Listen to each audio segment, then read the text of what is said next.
you. Thanks a lot. Thank you. Can I just say thank you very much. Look, all the warmth of that welcome I take as a response to the hard work of my whole Shadow Treasury team, and I want to thank them as often the unsung heroes of my team. Peter Dowd is the Chief Secretary and MP from what he describes as the small fishing village of Bootle on Merseyside. Jonathan Reynolds, our missionary we send into the City of London to preach socialism. And Annalise Dodds, who's just brilliantly masterminding our programme to tackle tax avoidance and tax evasion.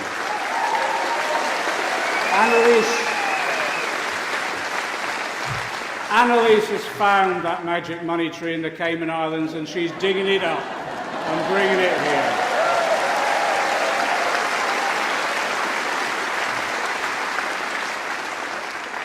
And Clive Lewis, always getting into scrape after scrape, impressing through our radical green agenda with courage and vigour. And also, I want to thank Lynn Brown. Lynn's the conscience of our party in ensuring everything we do will secure social justice and equality for all that need it.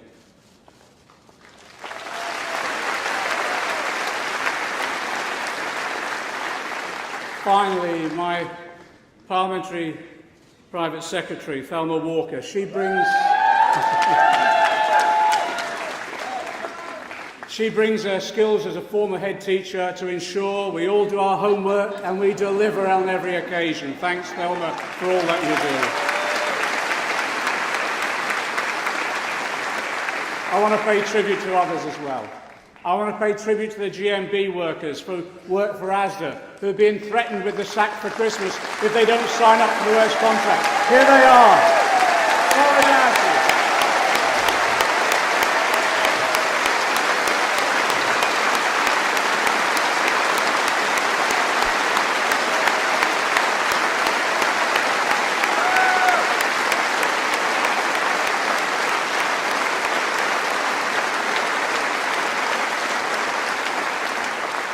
I just say this, comrades, we'll support you all the way in standing up to these bullies. We'll support you all the way. Let me say to Dave Ward as well, I heard his speech earlier, Dave from the CWU. Look, as far as I'm concerned, the role of a Labour MP is, yes, to support in Parliament, but also on the picket line. So whether it's in Parliament or on the picket line, Dave, we will be with you in this campaign.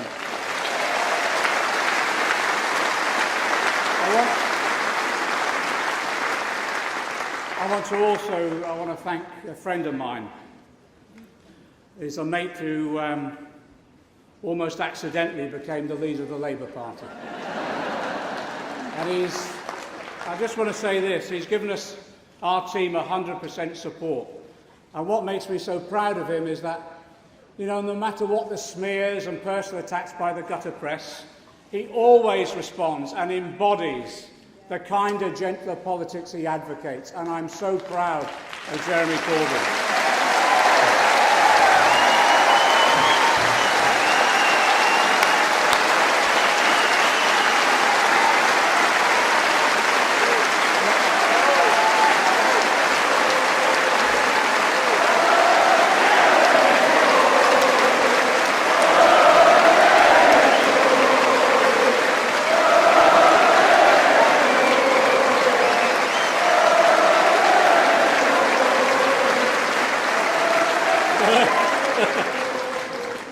Look, your singing's improving. Not much, but improving. Let me just say, cut it out. My fear, though, at the moment is that, and it's a genuine fear, my fear is that as a result of the behaviour, the language, and the cynical opportunism of some politicians on the right, I think we've entered a period of profound insecurity and risk to our democratic system. I don't say this lightly. We've seen before in our history what kind of forces can be unleashed by politicians who have a complete disregard for the truth in their ruthless pursuit of power for power's sake. Politicians who attack the very institutions and practices, no matter how flawed they are, the institutions and practices that uphold our democracy. They attack Parliament, the courts, the rule of law. And I tell you, the best antidote to those who attack our democratic rules and institutions is more democracy itself. And that's why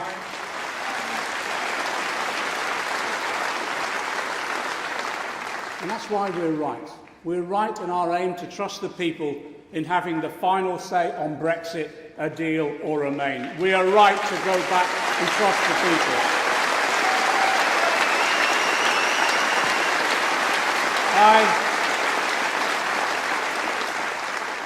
Some of you will know I've said that I'll campaign for Remain, but let me make it absolutely clear. I profoundly respect those who support a genuine alternative. And I agree we need to root through this that Jeremy is offering to ensure that we bring our party and country together again. In our debates today, I want us to demonstrate the respect we show each other and how we can bring our party together, and just how, as a result of that, we can also bring the country back together again.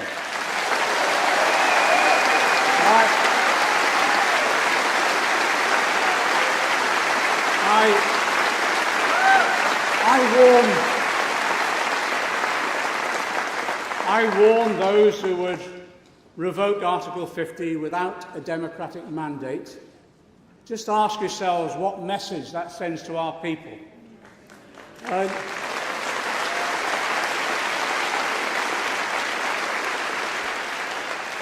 old professor of mine, Bernard Crick, was once asked to define socialism in one sentence, and he said, "Socialism is the achievement of equality through democracy."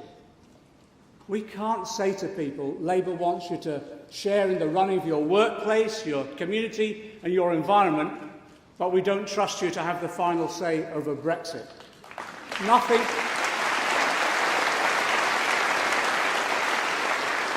I believe nothing would do more to undermine their faith in democracy in all its forms. We'd run the risk of losing the confidence we've built up in people in using democracy, yes, to change the world.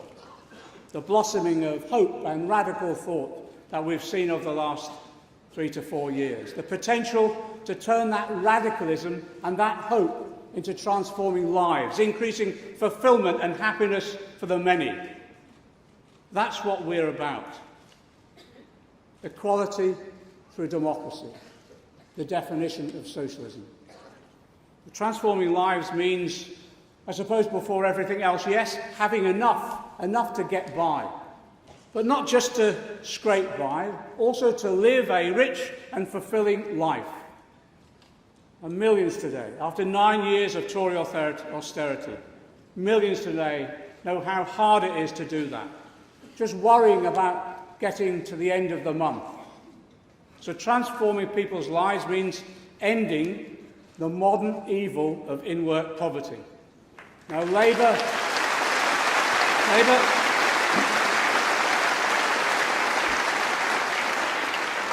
has traditionally been committed to full employment.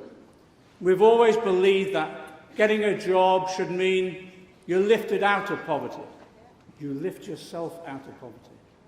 But under the Tories, the link between work and escaping poverty has been broken.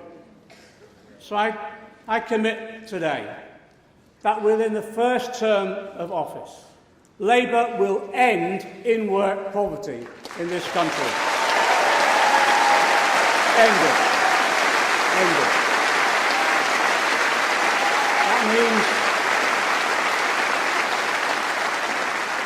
That means completely transforming the way our economy works. We'll restore full trade union rights back in this country once again. Once again.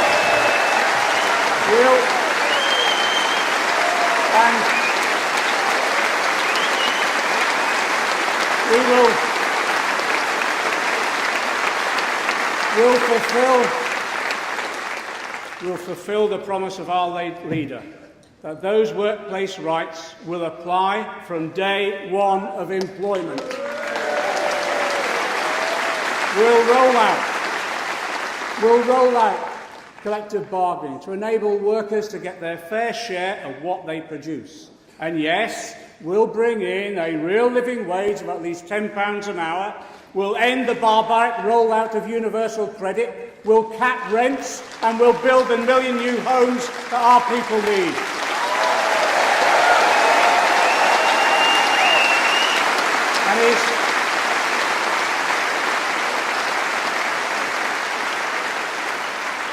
We want to build those million new affordable homes so young people in particular aren't pouring away thousands of pounds from their wages to rip off landlords exploiting them as a result of the current housing shortage brought about by the Tories. And yes, work isn't just about wages. It's about freedom from drudgery, having dignity and respect and a voice in the workplace. What does that mean? It means a strong trade union movement and collective bargaining, but also in the new public services we're creating, it means management by workers and service using themselves rather than some remote bureaucrats in Whitehall. Self-management by workers. It also means, yes, a tenth of shares being owned by those workers themselves.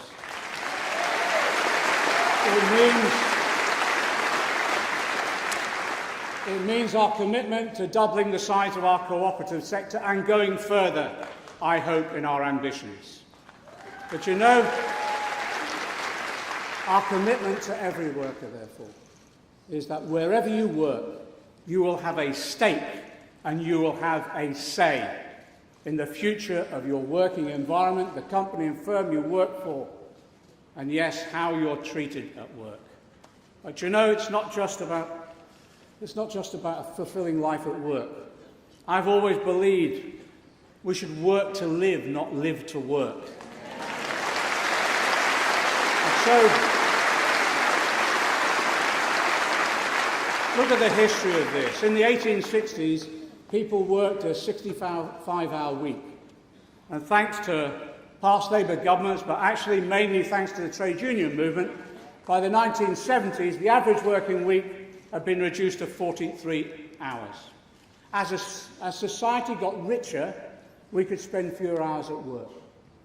But in recent decades, progress has stalled. People in our country work some of the longest hours in Europe. And since the 1980s, the link between increasing productivity and expanded free time has been broken. It's time to put that right. So I can tell you today that the next Labour government will reduce the average full-time working week to 32 hours within the next decade.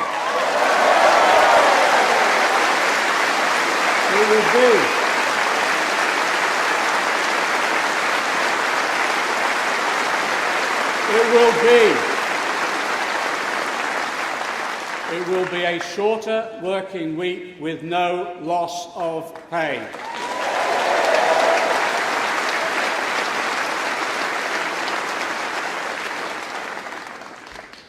As a first step, and this has been a real bugbear of some of us, as a first step, we'll end the opt-out from the European Working Time Directive.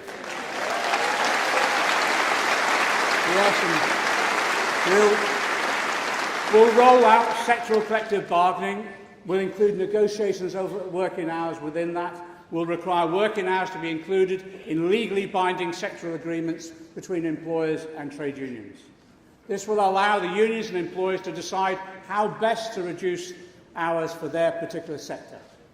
And we'll set up a working time commission with the power to recommend to government on increasing statutory leave entitlements as quickly as possible without increasing unemployment. But while millions are exhausted from overwork, there are too many others who can't get the working hours they need.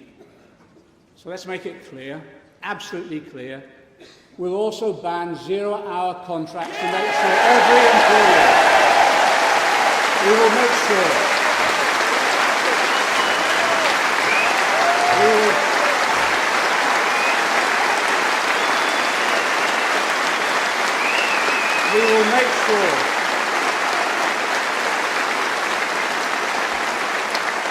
we will make sure every employee has a guaranteed number of hours a week.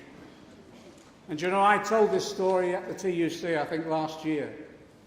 My dad was on the Liverpool docks, and his generation were those dockers who used to stand at the side of the street and then get picked by a ganger to see whether or not they got work that day or not, and if they weren't picked, they didn't get work. Zero-hour contracts are the same level as exploitation as my father and grandfather experienced in the 1930s.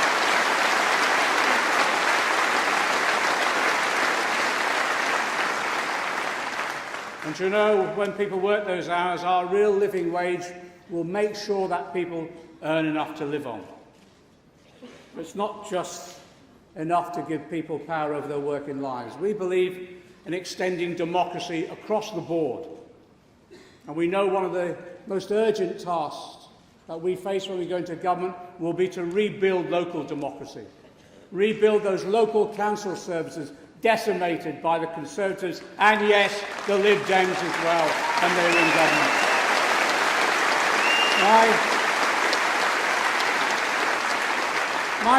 My generation inherited a treasure of public parks, libraries, swimming pools and leisure centres, free or affordable for all. But you know, in too many cases now they're gone. They've been privatised, or they've priced out the families they were built for. These public assets meant a better life for millions of us. And they were part of the welfare state that our movement, our Labour governments fought for and built, providing free at the point of use the things that made life worth living.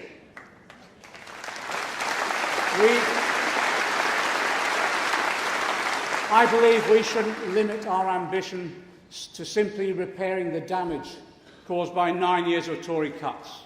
We've got to go further. Got to go further.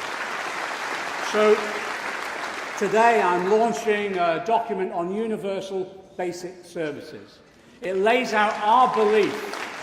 It lays out our belief that everyone has a right to a good life, that the state has a responsibility to make good on that right by providing public services free at the point of use. These services are part of our shared experiences, experiences that are too important to be left to the market, whether a family can afford them or not, or whether they receive them or not. As socialists, let's be clear. Let's make it absolutely clear to everyone.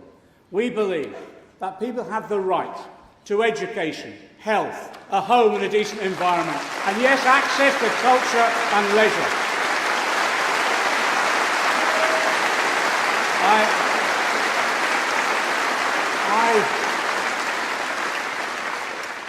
I fervently believe the right to dignity in retirement is part of that right to health.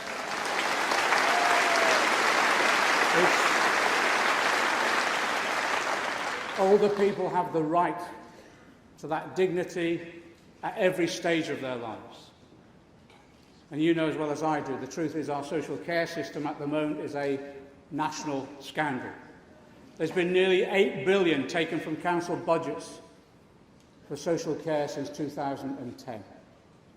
The result is 1 million people not getting the care that they need. Immense scale of human suffering and stress placed upon them and their families. More than 5 million unpaid carers, most of them women looking after loved ones. And overworked, underpaid care workers only being allowed 10-minute visits to those they care for, because the current system won't pay for more.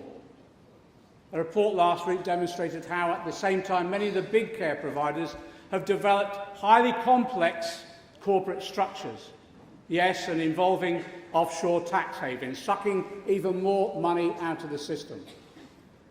So I can announce today, after years of campaigning by trade unions and carers, As the first building block in our new National Care Service, the next Labour government will introduce personal care, free at the point of use in England.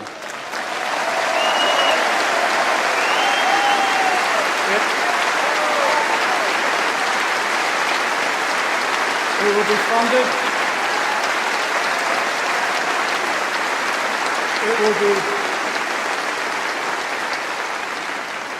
It will be funded not through Conservatives' gimmicky insurance schemes, but like the NHS and other essentials, it will be funded through a fair taxation system where everybody pays their way.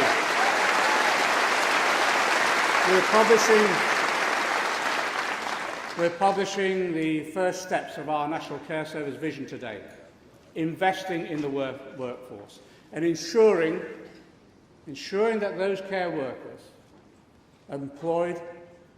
they're employed on local authority rates of pay, working conditions and training to deliver the high-quality care as Unison and the GMB have advocated for so long.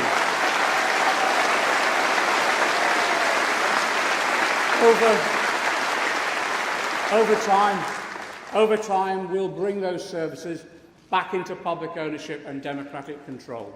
We'll ensure that local councils have the necessary resources after years of savage cuts, building up the capacity in local government for both care homes and domiciliary care, back under public democratic control.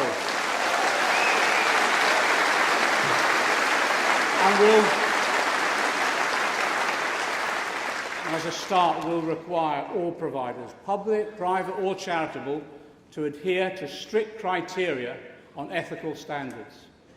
Because I believe, and I believe you share this belief, there's nothing more important than dignity in retirement for those who built our country and given younger generations the world we live in today. It is a debt of honour.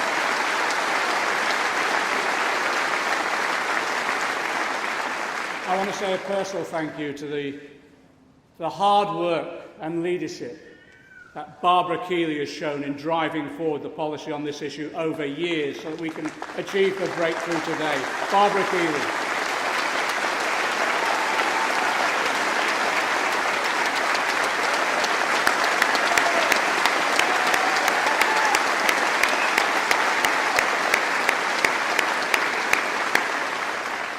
Of course, as you know, in Scotland, the government has already introduced free personal care. A Labour government introduced free personal care. So when we spend the billions needed to guarantee free personal care in England, there actually will be billions more for First Minister Richard Leonard when he takes office in 2021.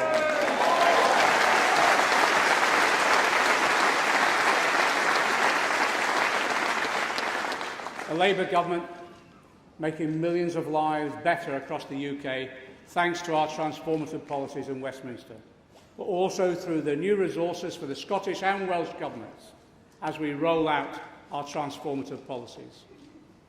But you know, of all the universal rights that we hold dear, I suppose nothing is more important than the right to survival, the survival of our planet. I believe when historians write about 2019, the most important political event so far has not been the replacement of one useless Tory Prime Minister with another one. It's a consistent pattern. It's been the emergence of climate change as the most important political question of the day.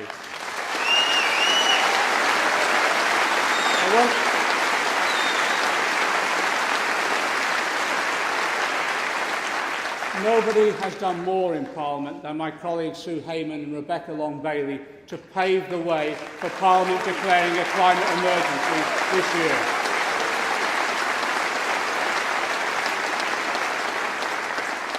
And outside Parliament, I want to pay tribute. Just the exhilaration of it. I want to pay tribute to the school strikers and Extinction Rebellion.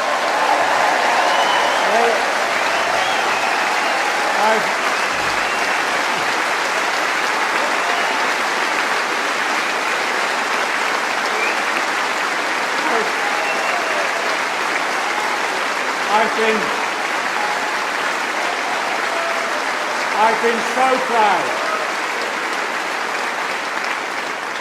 I've been so proud to march and demonstrate alongside them.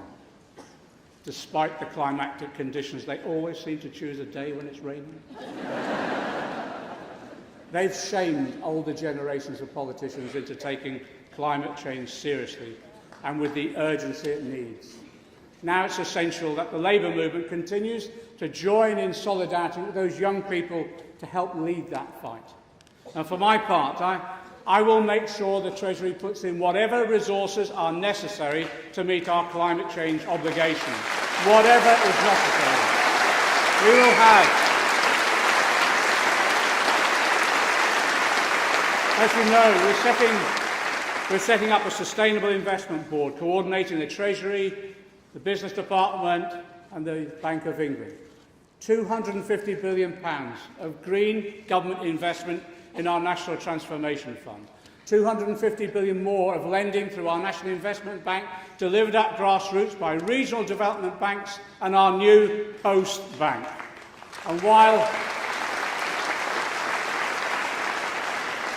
let me make this clear as well, while the Labour government will need to take the lead, yes, with state investment, we'll make whatever forms are necessary to ensure the finance sector isn't pushing the other way by investing in carbon-intensive sectors for the future.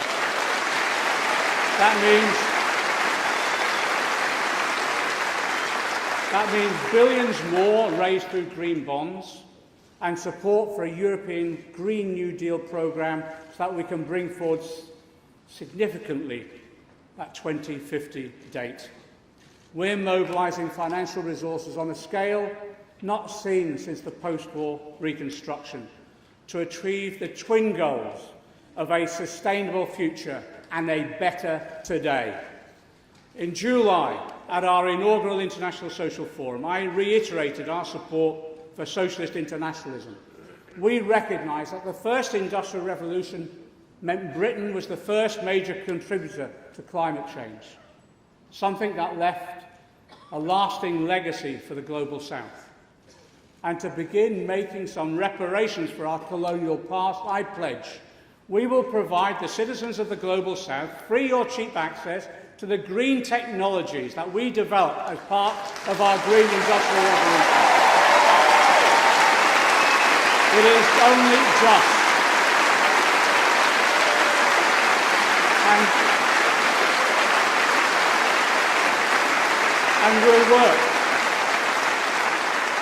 And we'll work with other countries and social movements across the globe to reform the major international bodies, to enable them to coordinate the global response to climate change.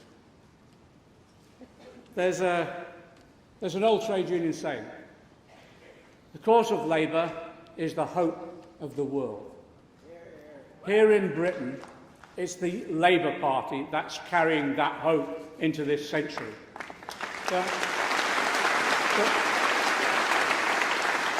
The hope of a world where the riches of our planet are shared. The hope of the world with the chance for everyone to realise their full potential.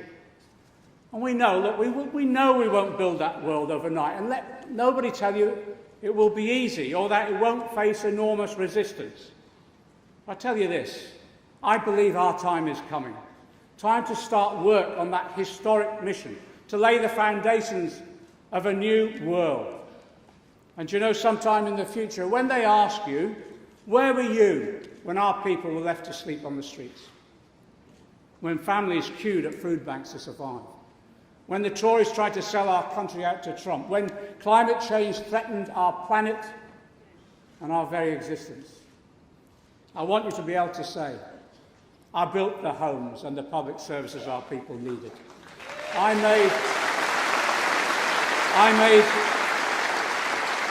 want you to be able to say, I made sure everyone was fed and cared for, with nobody forced to endure poverty. I want you to be able to say, I saved the planet by tackling climate change. I helped lay the foundations of that new society. Foundations so deeply rooted that no Tory in the future can ever break them up. And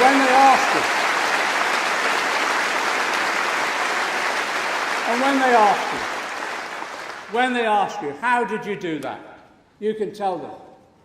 I supported Labour. I joined Labour. I voted for Jeremy Corbyn. I elected a Labour government. That's how. Solidarity.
Thank you, John. That was pretty good. Thank you, conference. I'm sure I speak for everyone when we say we can't wait to get you into number 11. We now move on to the international debate. So to begin with, we have an NEC statement on Brexit, and to move the statement on behalf of the NEC, I call Yasmin Dar.